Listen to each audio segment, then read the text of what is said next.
The goal to get this clapped Audi S4 is to get it super, super quick.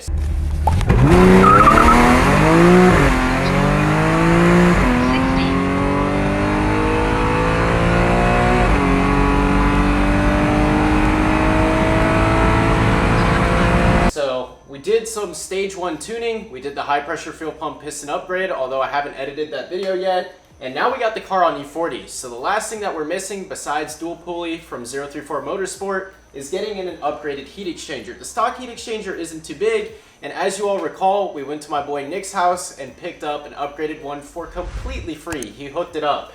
So today we're gonna be installing an upgraded heat exchanger for my V8 Audi S4. Let's get straight to it. Now this car runs on zip ties. That's the running joke. Well, it's not a joke because it's kind of true. So tire bumper is held up by a series of zip ties. I'm gonna clip it over here too. Do you see where I zip tied it? Right here?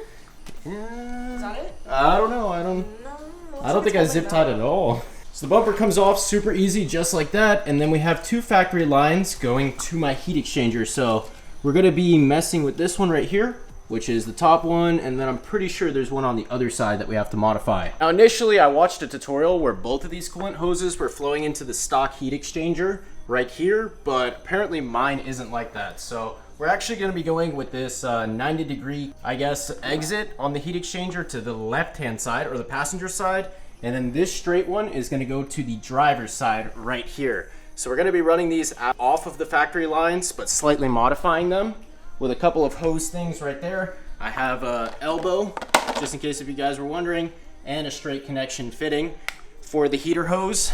And then, yeah, I'm pretty much just gonna figure it out as I go. And I explained the advantages of running a bigger heat exchanger. So you can see the size difference between the aftermarket one from JHM and the stock one. It's gonna vice grip this, so like not that much coolant comes out. I mean, it's indefinite, but you also don't wanna over tighten it. Gonna get it tight enough, take this off, and then a whole bunch of coolant is gonna come out of here. So there's one side out, and then I'm pretty sure that this just slides off of a plastic bracket, and we're gonna have to drill and tap onto the crash bar in order to get the new heat exchanger on. So it has a mounting point that like sits right here, right beneath the bumper, so we won't be reusing the factory mounts for this tiny little heat exchanger. That is a lot more coolant than the other side, so just be wary of that. It's all over the floor. Okay, we gotta clean up and save that. So just to reiterate things, if you guys are looking to do this at home, you probably aren't because you probably don't own a clapped S4, but what you do is lift up and the entire thing comes off. So this is the stock heat exchanger. I'm gonna throw it in there because it's probably gonna leak some. Now we're gonna upgrade. I mean, this big, fat, beefy boy going in place, just gonna sit like this. Now we do also have to drill mounting points for this. So the way that this JHM works is that it has like this bracket right here. You got 1, 2, 3 holes. I marked it already, and we're gonna drill straight into the crash bar. So I went and picked an M6 1.0, I'm pretty sure from Home Depot, and it came with the whole bit and tap set. What's your thoughts on this process? It was a bad idea because he excuse me. Excuse my language, sorry. He messed it up, that's the word I was trying to say. Yeah, I got the slightly smaller thread. Yeah. We need to go get a smaller bolt. This last hole here, we're actually going off plan. We got these 2 other bolts in. This one doesn't go with the crash bar because it's so crooked. So we're gonna drill and tap another hole here. So you don't usually wanna run a tap in with a drill. You wanna use a T-handle, but it worked last time for these 2 bolts. And I'm just gonna repeat the same thing. So I drilled that brand new hole. I got a generic tap and drill bit set. Now I'm gonna tap through here and then tap on the bottom. So all it is cutting threads in the metal to match up the size I have. I don't trust just these 2 bolts to do the job because they are not holding this side. This side bends because of the way the crash bar is from the factory, so I couldn't get a bolt to go in. It was just going in crooked. So what I decided to do is just weld this right here, and then I'm gonna do the same on this side, just so we have that extra security. And we can always get this off because look, we have mounting brackets on each side. So those are just bolts you remove, then you can get the crash bar off. 3, 2, go.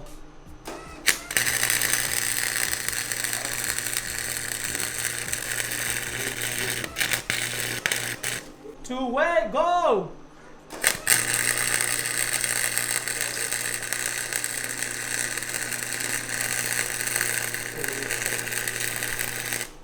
That'll be good enough. Oh, Yeah. you know what it does, bro?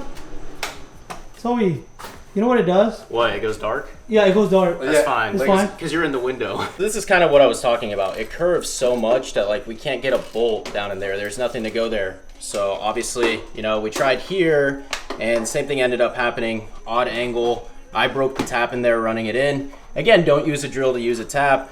And yeah, I just welded this. Let me know how much you guys think per hour I'm worth based on that. Maybe about $2 and a McDonald's sandwich. What do you think, Coop? Yes, sir. Yeah, let's throw this on the car. I gotta say that's incredibly bad, but I remounted the crash bar. No problem whatsoever, so that's awesome. We've got my very crappy welds, but I also tested it out, right? I leaned on the car, and this is not going anywhere. Like, the entire car is moving, the suspension is moving, and this isn't ripping off. It's overall very far from pretty, right? But at least we know that this is not coming off. I mean, I'm putting my full weight in it and it is not ripping off, so we're good. I don't know what the heck happened to my vice grips. I was working on this car and they disappeared. Nonetheless though, if you all are wondering exactly which heater hose I'm using, it's 19mm or 3/4, and it's gonna go from the top here actually to this side. So driver's side is gonna go to the top on this heat exchanger. I had to do further research.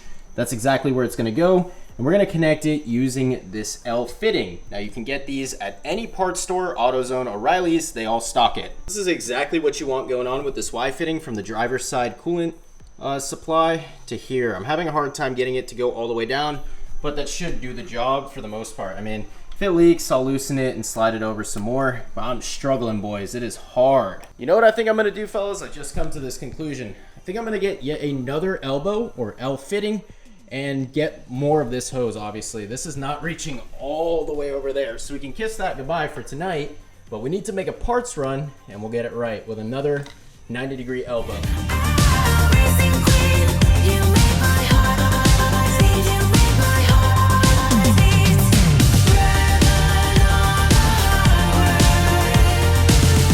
The next day.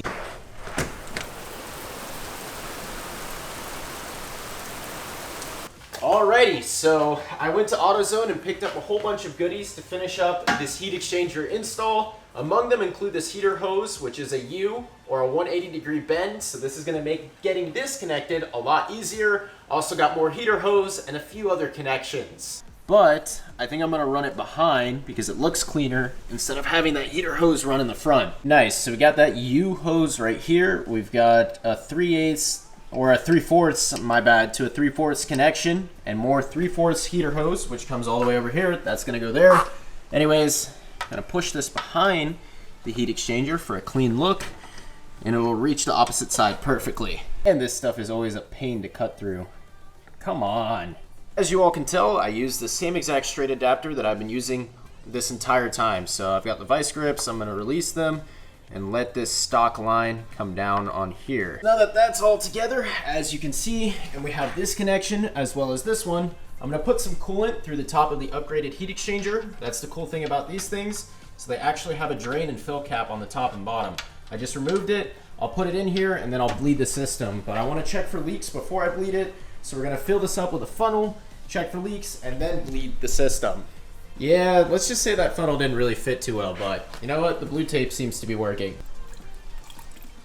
Not seeing any leaks, and I let the car run for about 10 to 15 seconds, so there was coolant moving through.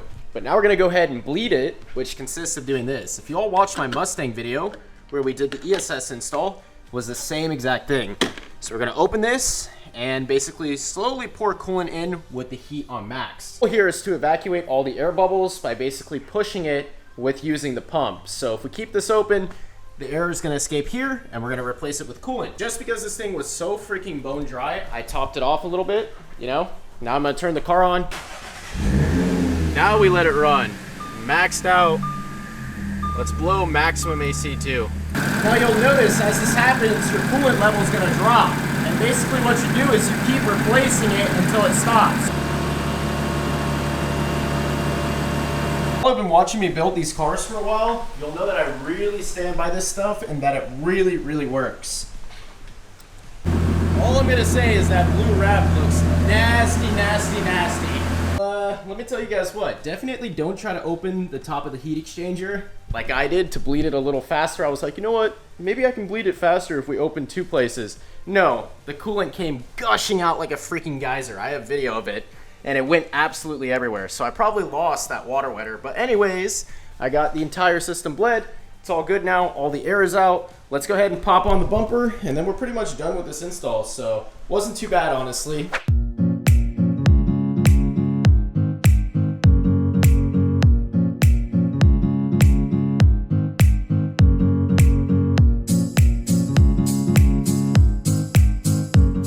A few moments later. And I actually almost forgot the radiator cover, but we're all good now. So completely reassembled with the spicy heat exchanger. Oh, you can actually see it through the grill. Yeah, that looks good on the car.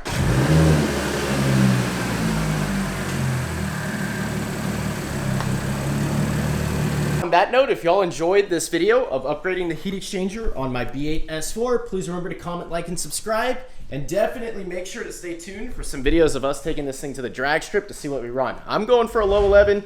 We've got some good DA and cold weather out. All right, I'll see you guys.